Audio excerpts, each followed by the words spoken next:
হয়ে যাব। আল্লাহ আমাদের উপরে সন্তুষ্ট হচ্ছে কি হচ্ছে না সেই নিয়ে আমরা পেরেশানি। আল্লাহর কাছে সারাদিন রাত কাঁদতে কাঁদতে জীবন যায়। এই রকম অবস্থায় আমরা বলি আমি জান্নাত পাবো কিনা সেই চিন্তা করে আমি পাগল হয়ে যাই, আর লোকেরকে জান্নাত দেওয়ার জন্য টিকিট দিই।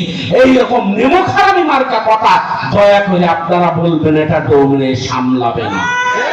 ভাইরা, আর একটা কথা আপনাদেরকে বলতে চাই, আজকে 17টা বছর আপনারা খেয়াল করে দেখেন আমাদেরকে কত কথা বলেছে। আমাদের বলেছে স্বাধীনতার দুশ্মন, আমাদের বলেছে রাজাকার, আমাদের বলেছে আলবদর, আমরা নাকি ধর্ষণকারী, আমরা নাকি বাড়ির ঘর আগুন দিয়ে পুড়িয়ে দিয়েছি, বিভিন্ন কথাবার্তা মানুষের বলেছে। আমাদের 5-5 নেতাকে বিনা কারণে তারা জুডিশিয়াল কিলিং করেছে, বিচারিক হত্যাকাণ্ড ঘটিয়েছে, আমাদের নেতৃবৃন্দকে জেলখানায় মানে একেবারে মৃত্যু পর্যন্ত অপেক্ষা করিয়ে তাদের মৃত্যু নিশ্চিত করিয়েছে। প্রিয় ভাইরা, এত কথাই 17 বছর বলার পর বাংলাদেশের মানুষ সেই কথাগুলো বিশ্বাস কি করেছিল? যদি বিশ্বাস করতো তাহলে জামাত ইসলামী এত হইল কন্তে?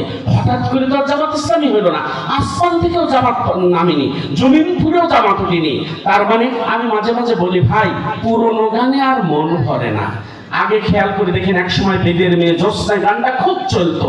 মাওলানা হাবিবুর রহমান চাচা বলতেন, যাও আমরা কোরআন হাদিসের কথা বলে মানুষকে একটু পথে নিয়ে আসলাম, তবলিগ জামাতের মেহনত করে মানুষকে একটু পথে নিয়ে আসলো, বিশ্বাসা জেকে রাজগার করে মানুষকে একটু ইসলামের পথে নিয়ে আসলো।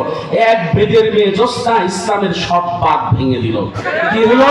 বাপ ডাঙলে গিয়েছে, বাপ বলে বেদের মেয়ে জ্যোৎস্না আমার কথা দিয়েছে, 80 বলে জ্যোৎস্না ফাঁকি দিয়েছে। ছেলে ভাত নিয়ে যাওয়ার সময় বলছে, বেদের মেয়ে জ্যোৎস্না আমার কথা দিয়েছে, 80 বলে জ্যোৎস্না ফাঁকি দিয়েছে। এক বেদের মেয়ে জ্যোৎস্না বাপকেও ফাঁকি দিল, ছেলেকেও ফাঁকি দিল। চাচা খুব রস করে বলতেন। খেয়াল করে দেখুন, এই গান এখন আর মানুষ শোনে না। শোনে?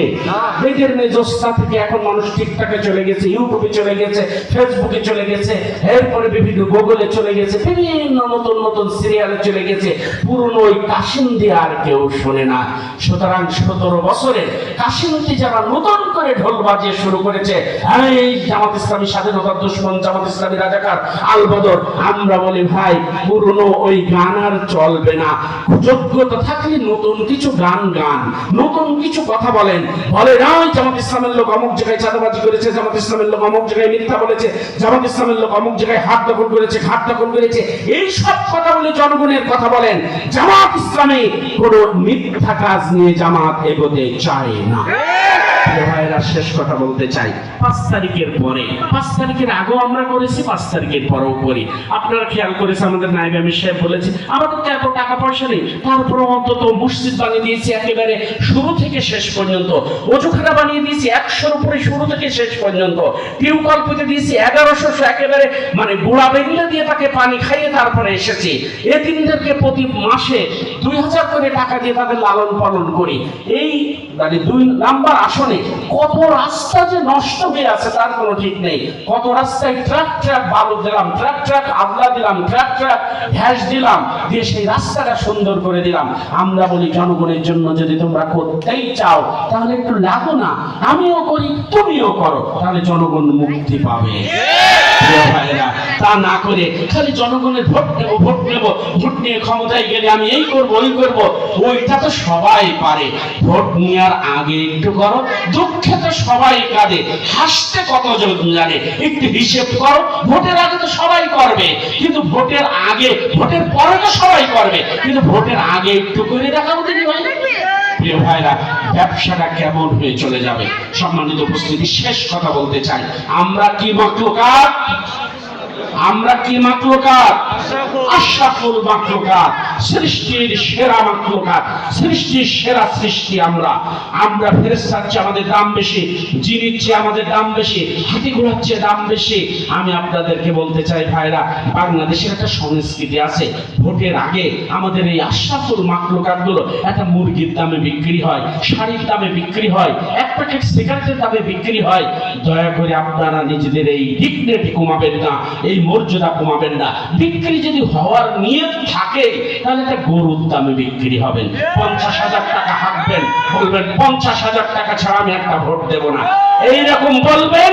দেখবেন যারা ভোট কিনতে আসে তারা মানে একেবারে মানে কাপড় তুলে দৌড় মারবে।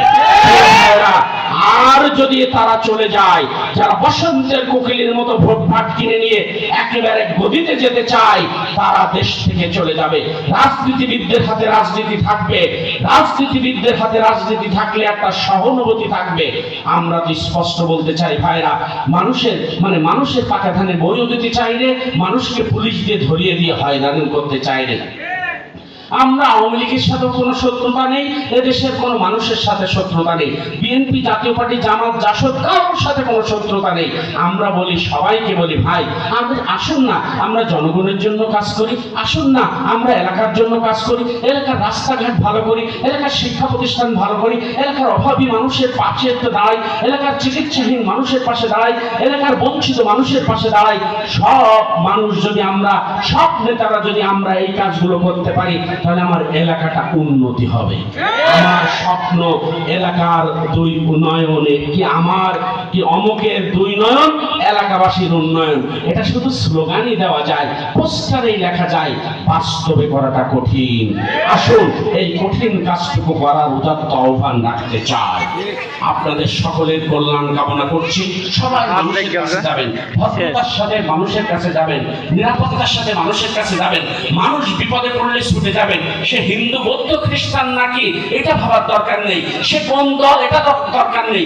বিপদে পড়লেই আপনারা ছুটে যাবেন। পারবেন তো ইনশাআল্লাহ? এই উদাত্ত আহ্বান রেখে, মানুষের কাছে ভোট চাওয়ার আপনাদের আহ্বান রেখে, আপনাদের সকলের জন্য কল্যাণ কামনা করে আমি আমার কথা শেষ করলাম।